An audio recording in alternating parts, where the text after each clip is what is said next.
अब देखते हैं जी कि जो रेयर इवेंट्स होते हैं यानी सर्विसेज में ज़ाहिर है जब क्वालिटी इंप्रूव होती है तो फिर एरर्स बहुत कम हो जाते हैं।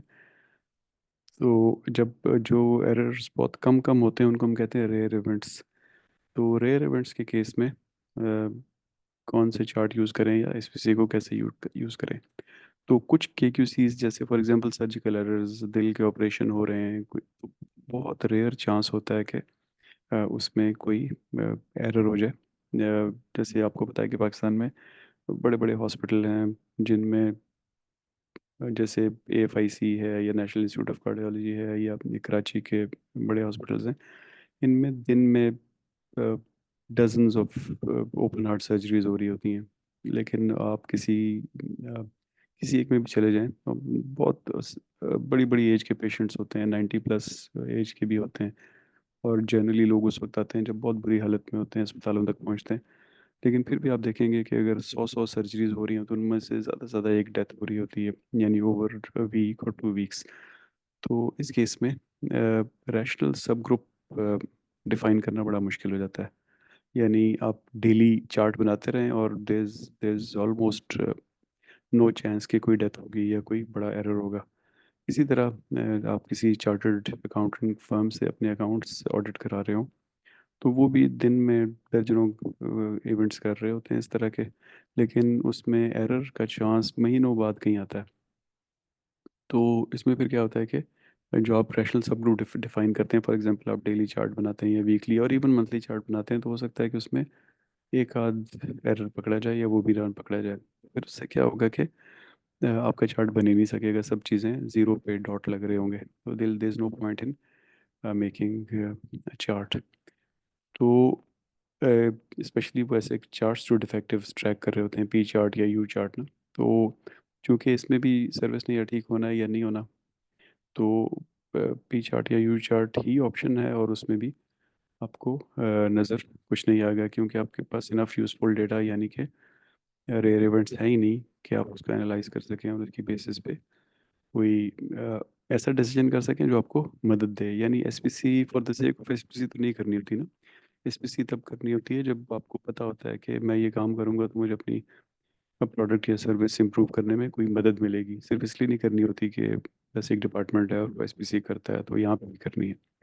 तो इन केसेस में, रेयर इवेंट के केसेस में, एसपीसी आपकी बड़ी बहुत कम चांस है कि आपकी कोई मदद करे। तो फिर इसके बारे में बहुत रिसर्च भी हुई है, बहुत सारे पेपर्स भी हैं, किताबों में भी डिस्कस हुआ है।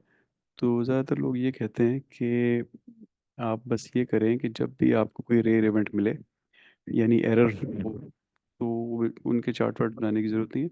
आप ये करें कि हर एक को you treat it as an event of assignable cause. यानी वो उसको आपने कॉमन कॉज को नहीं बल्कि असाइनेबल कॉज को एट्रीब्यूट करना है। और सारे के सारे प्रोसेस को रिव्यू करें कि ये क्यों हुआ। यानी हम प्रोडक्ट्स में तो ऐसा नहीं करते ना। प्रोडक्ट में ऐसा होता है कि बहुत सारे एरर्स ऐसे होते हैं जो कि हमारे टारगेट से ऑफ होते हैं, लेकिन हम उनमें से हर एक को ये नहीं कहते कि ये साइनेबल कॉज है, बल्कि हम कहते हैं जो 3 सिग्मा से ऊपर जाएगा, यानी अपर कंट्रोल लिमिट या लोअर कंट्रोल लिमिट से बाहर होगा, उसको हम साइनेबल कॉज कहेंगे। या कुछ दो तीन और इंडिकेशंस हैं जिनकी बेसिस पे कहेंगे। सर्विस सेक्टर में फिर ये सजेशन है कि आप हर रेयर इवेंट को, हर फेलियर को आप स्पेशल कॉज को असाइन करें और फिर अपने प्रोसेस को अकॉर्डिंगली रिव्यू करें। जहाँ उसको ठीक होने की ज़रूरत है उसको ठीक करें। एक और अप्रोच पेपर्स में ये बताई हुई है कि आप instead of tracking the rare events you should track the time between rare events.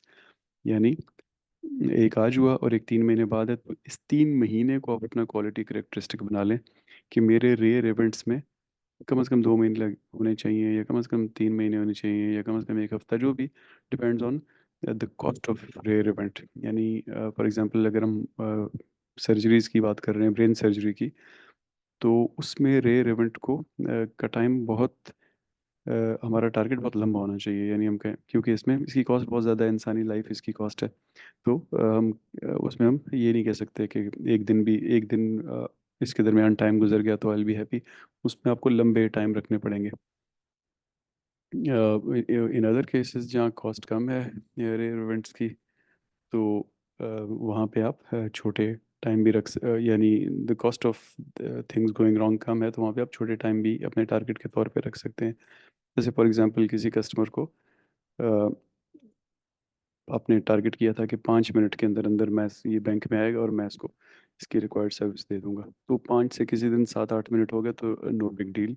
उसको आप कह सकते हैं कि खैर एक घंटे में एक बंदे के साथ ऐसा हो गया तो कोई बड़ी बात नहीं है, 10-12 ठीक गुजर गए हैं, क्योंकि the cost of remit is very low. तो ये जो elapsed टाइम होता है, it kind of represents the quantity of this elapsed time.